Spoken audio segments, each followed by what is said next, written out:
Lalu bangkitlah seluruh sidang itu dan Yesus dibawa menghadap Pilatus. Di situ mereka mulai menuduh dia. Katanya, telah kedapatan oleh kami bahwa orang ini menyesatkan bangsa kami dan melarang membayar pajak kepada Kaisar. Dan tentang dirinya, ia mengatakan bahwa ia adalah Kristus, yaitu Raja. Pilatus bertanya kepadanya, "Engkaukah Raja orang Yahudi?" Jawab Yesus, Engkau sendiri mengatakannya. kata Pilatus kepada imam-imam kepala dan seluruh orang banyak itu, "Aku tidak mendapati kesalahan apapun pada orang ini." Tetapi mereka makin kuat mendesak. Katanya, Ia menghasut rakyat dengan ajarannya di seluruh Yudea. Ia mulai di Galilea dan sudah sampai ke sini.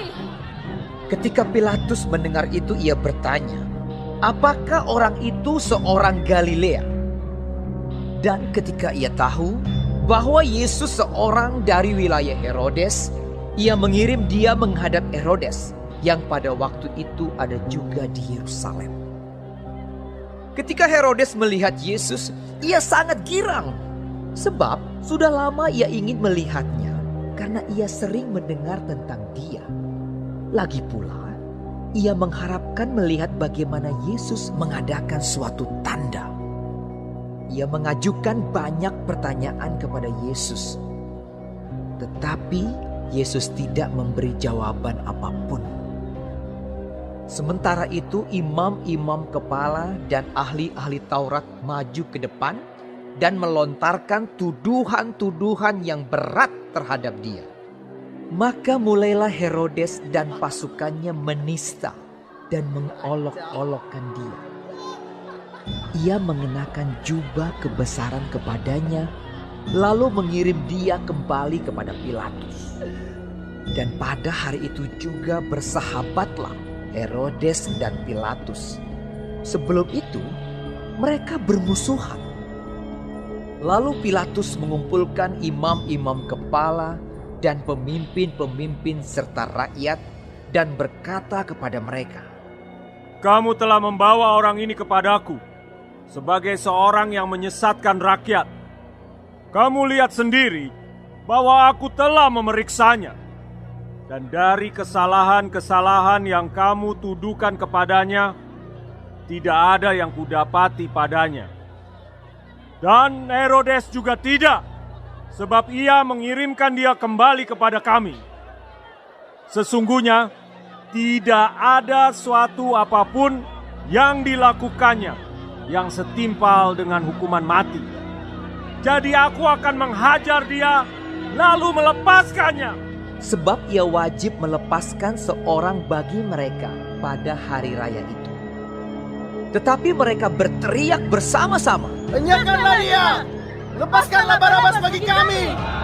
Barabas ini dimasukkan ke dalam penjara berhubung dengan suatu pemberontakan yang telah terjadi di dalam kota dan karena pembunuhan. Sekali lagi Pilatus berbicara dengan suara keras kepada mereka karena ia ingin melepaskan Yesus. Tetapi mereka berteriak membalasnya. Katanya, Salibkanlah dia! Salibkanlah dia! kata Pilatus untuk ketiga kalinya kepada mereka. Kejahatan apa yang sebenarnya telah dilakukan orang ini?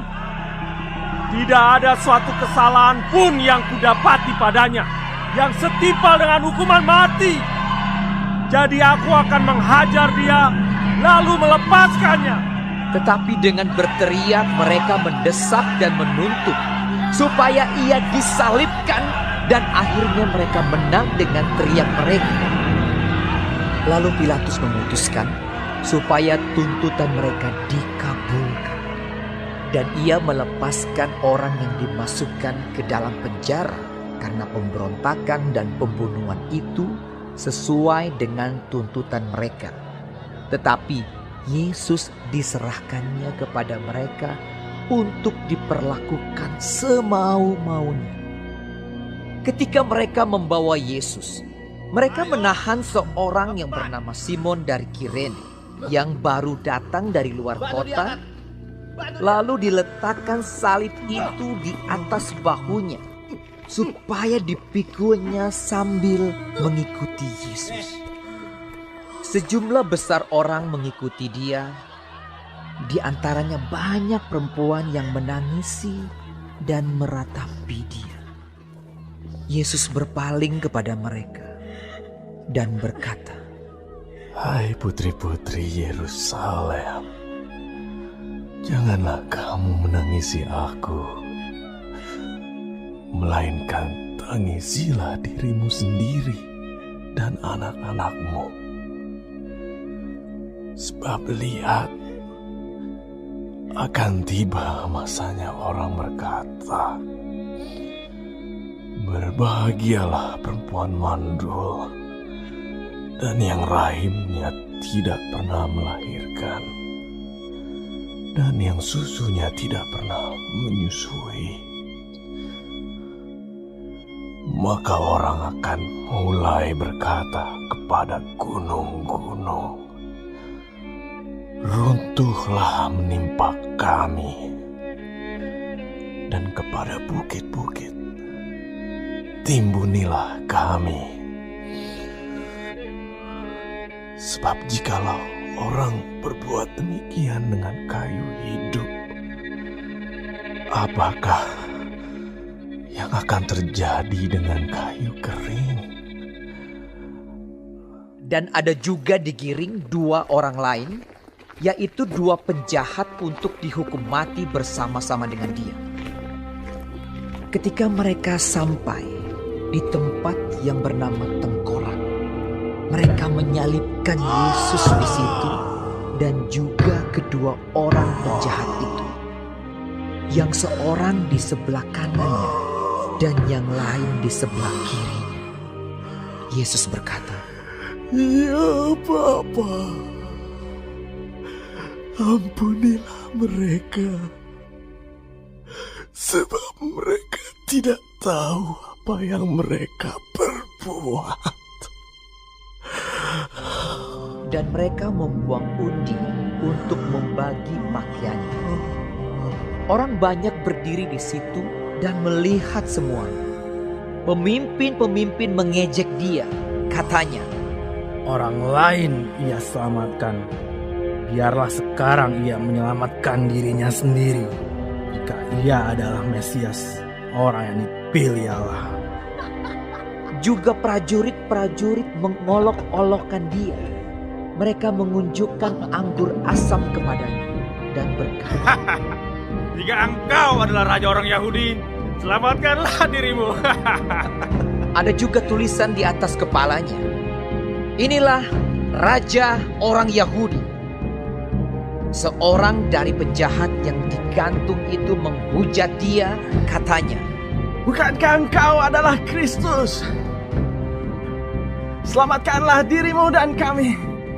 Tetapi yang seorang menegur dia, katanya, Tidakkah engkau takut juga tidak kepada Allah, sedang engkau menerima hukuman yang sama? Kita memang selayaknya dihukum, sebab kita menerima balasan yang setimpal dengan perbuatan kita. Tetapi orang ini tidak berbuat sesuatu yang salah. Lalu ia berkata, Yesus, ingatlah akan aku apabila engkau datang sebagai Raja. kata Yesus kepadanya, Aku berkata kepadamu, sesungguhnya hari ini juga engkau akan ada bersama-sama dengan aku di dalam Firdaus. Ketika itu, hari sudah kira-kira jam 12. Lalu kegelapan meliputi seluruh daerah itu sampai jam 3. Sebab matahari tidak bersinar. Dan tabir bait suci terbelah 2. Lalu Yesus berseru dengan suara nyaring, Ya dalam tangan-Mu. Ku serahkan nyawaku. Dan sesudah berkata demikian, ia menyerahkan nyawanya. Ketika kepala pasukan melihat apa yang terjadi, ia memuliakan Allah. Katanya, "Sungguh, orang ini adalah orang benar." dan sesudah seluruh orang banyak yang datang berkerumun di situ untuk tontonan itu, melihat apa yang terjadi itu, pulanglah mereka sambil memukul-mukul diri.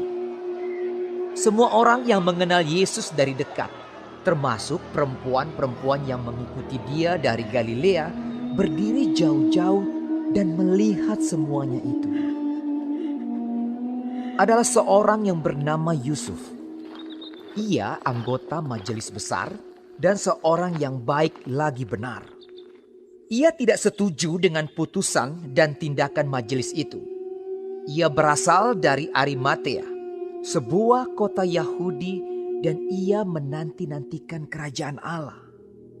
Ia pergi menghadap Pilatus dan meminta mayat Yesus. Dan sesudah ia menurunkan mayat itu, ia mengapaninya dengan kain lenan, lalu membaringkannya di dalam kubur yang digali di dalam bukit batu, di mana belum pernah dibaringkan mayat. Hari itu adalah hari persiapan dan Sabat hampir mulai. Dan perempuan-perempuan yang datang bersama-sama dengan Yesus dari Galilea ikut serta, dan mereka melihat kubur itu dan bagaimana mayatnya dibaringkan. Dan setelah pulang, mereka menyediakan rempah-rempah dan minyak mur. Dan pada hari Sabat mereka beristirahat menurut hukum Taurat.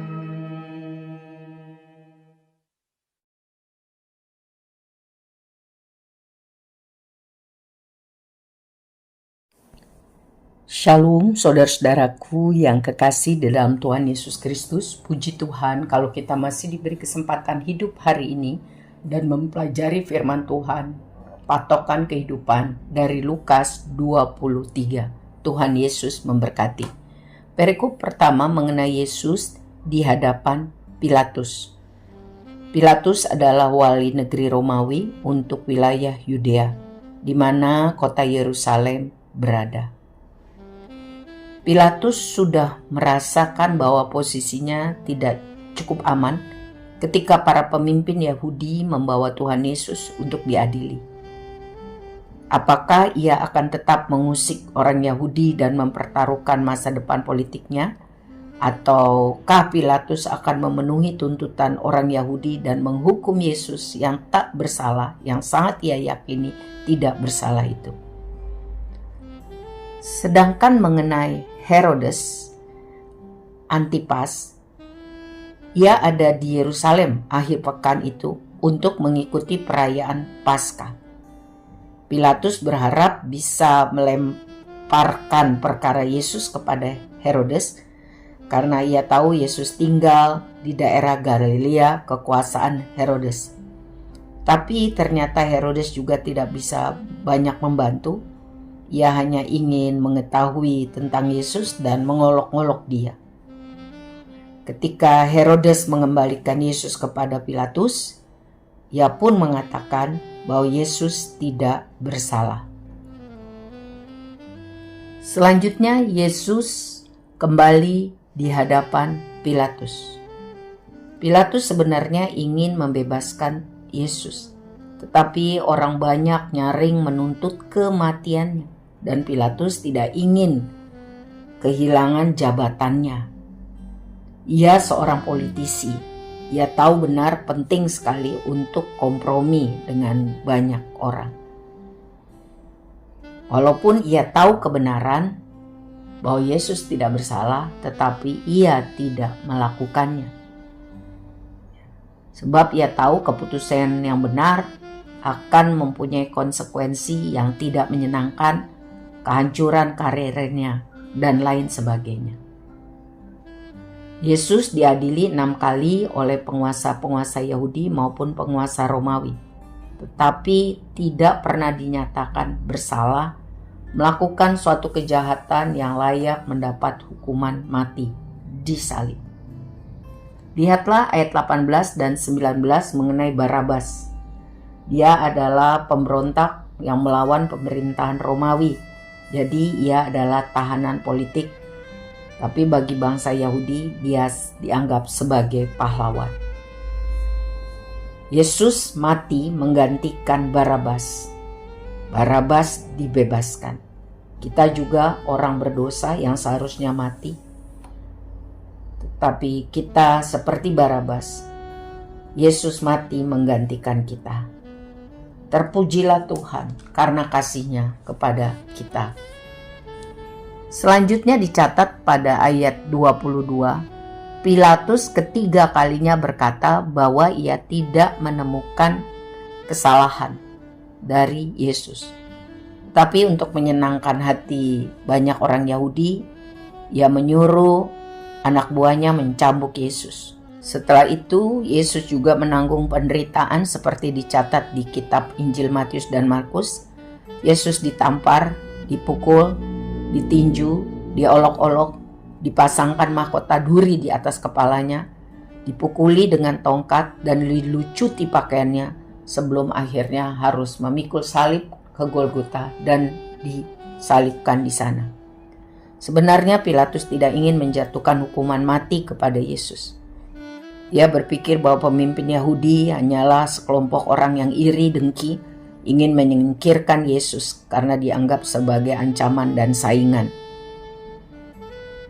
Tapi ketika para pemimpin Yahudi itu mengancam untuk melaporkan Pilatus kepada Kaisar, tercatat dalam Yohanes 19 ayat 12, Pilatus menjadi ketakutan. Dia lepas tangan. Dia menyerahkan Yesus kepada keinginan jahat pemimpin-pemimpin Yahudi. Lihatlah ayat 27 sampai 29 apa yang terjadi ketika Yesus dibawa untuk disalibkan. Bahwa banyak perempuan Yahudi menangis di sepanjang jalan menuju ke Golgota. Tetapi Yesus menyuruh mereka tidak menangisi dia, tapi tangisilah diri sendiri. Karena Tuhan tahu bahwa sebentar lagi Yerusalem, Bait Allah akan dihancurkan oleh bangsa Romawi. Dan orang-orang Yahudi akan dijajah, diperbudak, dan disebarkan sebagai tahanan ke seluruh dunia.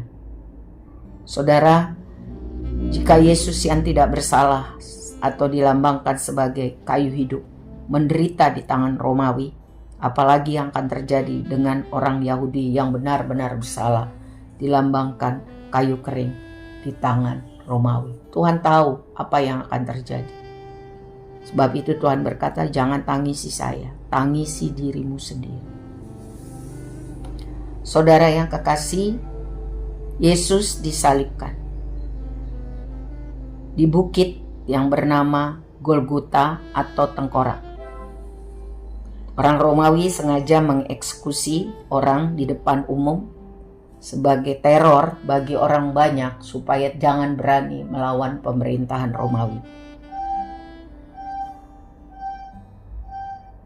Jalan menuju kerajaan Allah bagi siapa saja yang mau percaya itu gratis.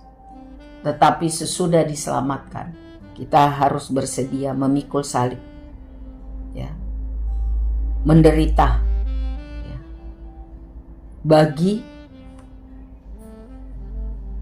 kemuliaan namanya. Hidup taat, melakukan firman Tuhan itu tidak mudah, itu menyangkal daging. Tetapi jalan menuju kerajaan sorga adalah jalan salib. Roh Kudus akan membantu menolong kita sehingga kita diberi kekuatan setiap hari untuk taat dan setia. Lihatlah apa yang terjadi waktu Yesus disalibkan. Yesus berdoa bagi para pemimpin Yahudi dan orang-orang yang menjatuhkan hukuman mati kepadanya. para politisi, prajurit Romawi, agar mereka diampuni dosa dan mereka bertobat. Padahal Yesus sedang menderita kematian yang sangat mengerikan. Tetapi ia berbelas kasihan kepada orang-orang yang menyebabkan dia harus dihukum mati. Dan memang benar tercatat di dalam Kisah Rasul 6, tak lama kemudian banyak imam-imam bertobat dan akhirnya percaya kepada Kristus. Semua hanya karena kemurahan, pengampunan, kasih-Nya. Kalau kita pun bisa menjadi anak-anak-Nya. Di ayat 38 tercatat ada tulisan di atas kepalanya di kayu salib, inilah Raja orang Yahudi. Sebenarnya tulisan ini dimaksudkan sebagai ejekan.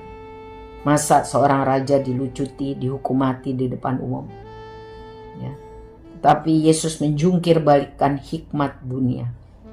Kematian dan kebangkitannya memberikan pukulan mematikan kepada iblis, pemerintahan iblis, dan Tuhan Yesus menegakkan otoritas kekal atas dunia. Lihat saudara di ayat 39 sampai 43, ketika orang di sebelah salib Yesus itu hampir mati, dia orang berdosa, ia memohon pengampunan, dan Tuhan Yesus mengabulkan permintaannya. Ini menunjukkan bahwa orang diselamatkan bukan karena perbuatan baik, tetapi karena iman percaya yang sungguh kepada Kristus. Sebab itu, jangan terlambat untuk bertobat, untuk berbalik kepada Tuhan Yesus. Ya. Tetapi alangkah baiknya kalau kita cepat bertobat, jangan tunggu sampai hampir mati, supaya hidup kita berguna bagi Tuhan dan sesama. Ya. Amin. Selanjutnya dikatakan di ayat 44, ketika hari sudah kira-kira jam 12, kegelapan meliputi seluruh daerah itu sampai jam 3. Itu tengah hari.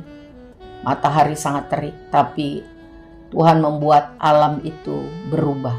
Gelap gulita meliputi seluruh negeri kira-kira 3 jam pada tengah hari itu. Seolah alam berkabung atas tragedi kejam, yaitu kematian Yesus Kristus, Tuhan kita. Di ayat 45, sesudah itu tabir atau horden bait Allah, bait suci, terbelah menjadi 2. Peristiwa ini sangat penting karena bait Allah, tempat orang Yahudi beribadah, mempunyai 3 bagian. Ruang pelataran bagi seluruh umat, ruang kudus hanya untuk imam, dan ruang maha kudus hanya untuk imam besar 1 kali setahun untuk mengadakan pendamaian dosa-dosa umat. Di ruang maha kudus terletak tabut perjanjian yang di dalamnya ada 2 loh batu berisi 10 perintah Tuhan dan tongkat Harun. Jadi pembatas atau tabir antara ruang kudus dan maha kudus itu tiba-tiba terbelah 2. Ya. Ini melambangkan bahwa saat kematian Kristus, penghalang antara Allah dan umat manusia terputus sehingga terbuka. Tidak ada lagi penghalang antara Allah dan manusia. Yang selama ini penghalangnya adalah dosa. Yesus Kristus, Allah yang menjelma menjadi manusia, sudah membayar dan harganya sudah lunas dibayar. Semua orang bisa menghampiri Tuhan secara langsung hanya melalui Yesus Kristus, Tuhan kita. Syukur kepada Tuhan. Selanjutnya di ayat 50 mengenai Yesus dikuburkan oleh seorang yang bernama Yusuf dari daerah Arimatea, seorang anggota mahkamah agama Yahudi, orang kaya dan sangat terhormat. Rupanya ia diam-diam menjadi pengikut Yesus. Dan ia peduli kepada Yesus dan meminta tubuh Yesus agar ia dapat menguburkannya dengan layak. Yusuf berani mengambil sikap yang bisa saja menjadi bumerang atau merugikan dia. Bandingkan dengan para murid Yesus yang terang-terangan mengikuti Yesus, ternyata melarikan diri. Tetapi Yusuf Arimatea dapat anugerah dari Tuhan. Ia bersikap jelas dan tegas untuk peduli kepada tubuh atau jasad Tuhan Yesus. Sedangkan mengenai perempuan-perempuan Galilea yang mengikuti Yusuf Arimatea ke kubur, mereka mau tahu di mana mereka dapat menemukan tubuh Yesus, sebab mereka merencanakan akan datang kembali setelah hari Sabat untuk membawa rempah-rempah dan minyak wangi, tanda mereka menghormati Tuhan Yesus. Perempuan-perempuan itu tidak melakukan hal yang hebat. Mereka tidak membela Yesus di hadapan mahkamah agama atau apapun yang kelihatannya hebat, tetapi mereka melakukan apa yang mereka bisa lakukan. Perempuan-perempuan itu tinggal, tidak lari, ada di dekat salib Yesus ketika hampir semua murid Yesus melarikan diri kecuali Yohanes. Dan perempuan-perempuan itu berniat untuk mengurapi tubuh Tuhan mereka. Jadi karena perempuan-perempuan itu setia, maka merekalah orang-orang yang terpilih pertama kali untuk mengetahui kebangkitan Yesus. Saudara, sebagai orang percaya kepada Kristus, mungkin saya dan saudara tidak dapat melakukan hal-hal hebat untuk Tuhan Yesus. Tetapi melalui contoh perempuan-perempuan ini, kita dapat melakukan apa saja yang terbaik yang kita bisa untuk menyenangkan hati Tuhan, untuk mempermuliakan nama Tuhan. Semangat saudara, Tuhan beserta kita, lakukan yang terbaik untuk memuliakan Tuhan. Amin.